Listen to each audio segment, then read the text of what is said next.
What was the weirdest, oddest, most shocking thing you found when clearing out the things of someone who passed on? My grandpa passed when I was in my 30s. A few years later, my grandma was convinced to sell the house. While helping her pack, I had a vague memory that when I was about 7, he showed me a secret compartment he had built into a desk, and there was a coffee can full of coins. At that point, I thought it was probably my imagination, but figured I might as well check just to be sure. Ended up finding 3 coffee cans. We almost gave the desk away for free. So, story from when my dad passed away a few years ago. While looking through a few old manila envelopes, a bag of blue gems fell out of one along with an old letter from the bank in response to one my dad had sent in the early 80s pre him meeting my mum. To cut a long story short, during his gap year to New Zealand, he stopped off in Bali and got convinced to buy some sapphires. He was told he could sell for a tidy profit back in the UK. He was very scam aware, so why he fell for this we don't know. On return, he visited a jeweler who tells him they are fake and he's happy to just take them off his hands. Cue dad's letters to the bank seeking help recovering the money he spent to no avail. He just seems to have accepted he got played and forgot about it. We as a family decide that even as fakes they would make some nice jewelry, so send them to a friend to fashion into a few earrings and cufflinks. And this is the crazy part. Turns out they are in fact real sapphires, and it was the old UK jeweler trying to scam him all along. Edit. Okay, so people asked for photos, and here is one: https://imager.com/a/eocrom9. A box labeled, "Pens that don't work," full of pens that didn't work. I guess if Pop ever needed a pen that didn't work, he would know right where to find one. The fact that she had secretly been spending many thousands of dollars on scam supplements to cure her cancer.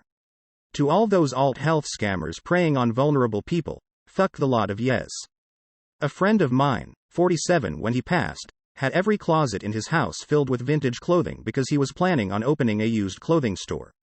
He had over 4,000 items that were sorted by style, size, color, etc. Nobody had a clue he had been procuring clothing for what must have been years. My dad died suddenly, and my mum and I were going through his old pictures when we stumbled upon an old photo, from like the early 80s, of a woman holding a little boy smiling. My mum and I didn't know who they were, so we called my big sister, my dad's daughter from his first marriage, and she said, "Oh, that's Brian." The son dad gave up for adoption when he was a teenager. Turns out my dad had maybe gotten his girlfriend pregnant when he was 16/17, and they gave him up for adoption.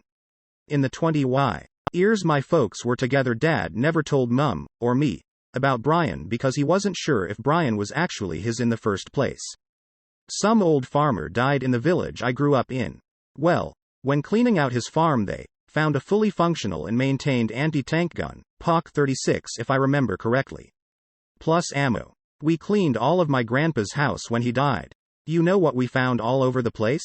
Onions. Raw onions everywhere. In the bathroom upstairs next to the cleaning supplies.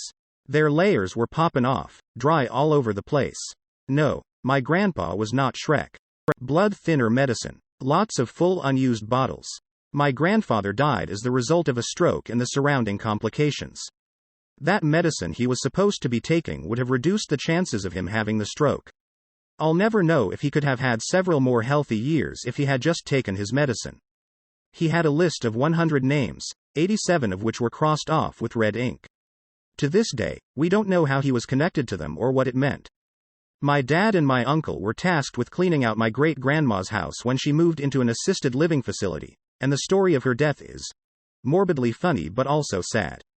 They found some typed recollections of a road trip through Scotland she and her sister took, where she got waited on in a cafe by a very nice young man, which we think was her way of saying he was gay.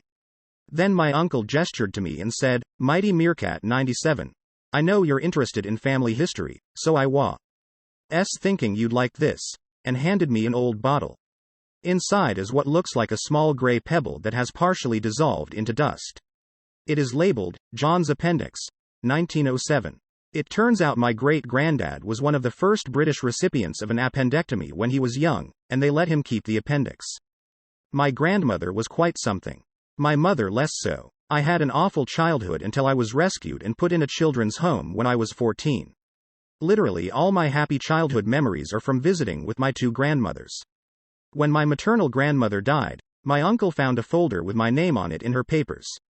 It turned out that as soon as she realized how bad things were for me, she got in touch with my other grandmother, and they conspired to make sure I had at least something of a childhood by both regularly inviting me to stay and showing me what was honestly the only love I experienced as a kid. I honestly believe I wouldn't have survived childhood without that conspiracy. Found my grandpa's stash box with a setup for heroin, and an antique vibrator, like made of brass. Wish I had a pic. I mean, I knew grandpa used to party, but damn.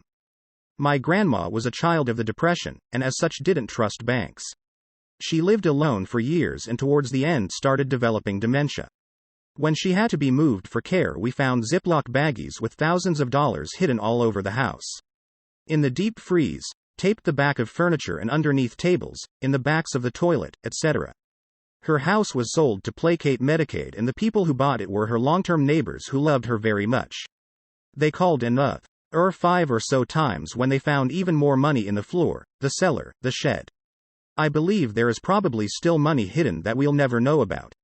She spent her last years on Social Security, budgeting every dime, and all the while was sitting on a small fortune. Thankfully Medicaid didn't know about her stash, so the family got to keep it all. We found out my grandfather was an ambulance driver, medic in Bastogne during the battle at the Bulge. We found his dog tags, orders, pictures and everything. He had always claimed he was in the army but stayed in California. He never talked to anyone about it, not his wife, his brothers, his children. When he passed away in '92, 2 old vets showed up and talked about him saving their life. Grandma had a bunch of burnt pots and pans in her closet. She was trying to hide the fact she was going senile and didn't know if it was okay to just throw them in the trash. Edit. She would also have me come over in high school to patch up the garage and car when she would clip the sides pulling in.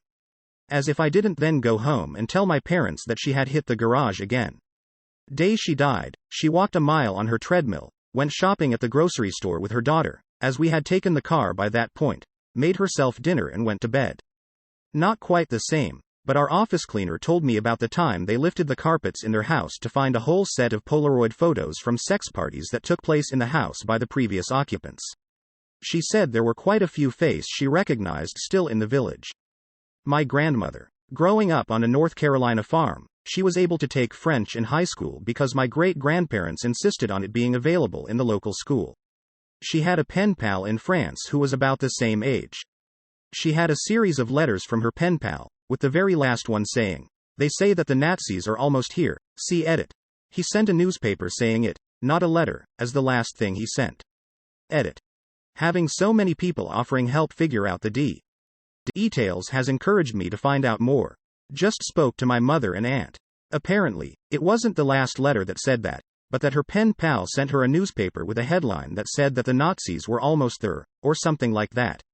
It was the last thing my grandmother received from him. The last actual few letters before that seemed like something that was a boring school project. My mother has the newspaper but said it practically disintegrates when she touches it, but she can scan it. She has the letters, but again, they aren't as interesting. Also, the pen pal was in the middle of France, not a major city. Saint Etienne? She said Saint Stephen from memory, but has to go find it. Further, the letters from the pen pal have an address. My mother is open to sending them to this person's family, she brought it up, but then there's the question of if that's something they would even want or not. Edit 2. People are asking for more info when I get it. I will do so. Edit 3. My mother saved pictures of the pen pal and his brother that were with the letters to my grandmother, and postcards from his town that he sent so my grandmother could see his town. But we only have the last 2 letters, and not ones before that. Edit 4. Next day. My mother has scanned, photographed a bunch of it and sent it to me. I have letters, pictures, postcards, and the newspaper. The letters have both my grandmother's full name and the pen pal's full name, so I'm a little wary of posting them. My wife's French is not very good, but she thinks that the newspaper talks about a possible treaty with Hitler, which maybe makes sense as some of the feedback has been that this was party of Vichy France. I am discussing this with my family, but I think that I will send this stuff to a few of the people who have offered to help. I found a letter to a man my mom was pursuing romantically and things didn't work out. She was begging and pleading with him to stay for the sake of myself and my brother. She just wanted us to have a good father figure and didn't want him to leave. It was heartbreaking to read. I think I still have it somewhere but never went to reread it. My parents divorced when I was young and my mom remarried very quickly. When my dad's mom died about 5 years later, I found a notebook in her closet with detailed notes about my mom and stepdad based on info that my grandma had gotten from me and my little sister.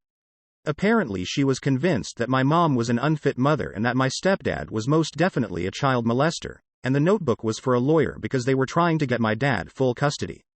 Of course, neither of those TNGs were true, and she eventually calmed down about the situation when she saw how much we loved my stepdad. But it was still shocking for me as an 11-year-old to read a bunch of misinformed paranoid entries intended to paint my mom in the worst light possible. When my grandpa died, we were going through his stuff to see if we wanted to keep anything and found an old porno paperback book. It was called something like Linda's Lusty Night. It was super corny compared to today's standards but still raunchy. Me, my brother, and cousins were reading lines of the book out loud to each other. It was hilarious. Edit. Freudian slip. Horribly abusive father-in-law died recently. Mill left him a few years ago. Found multiple copies of her house keys and garage door openers, as well as various tools and personal belongings that he had stolen from her so that she'd need his help fixing things around her house.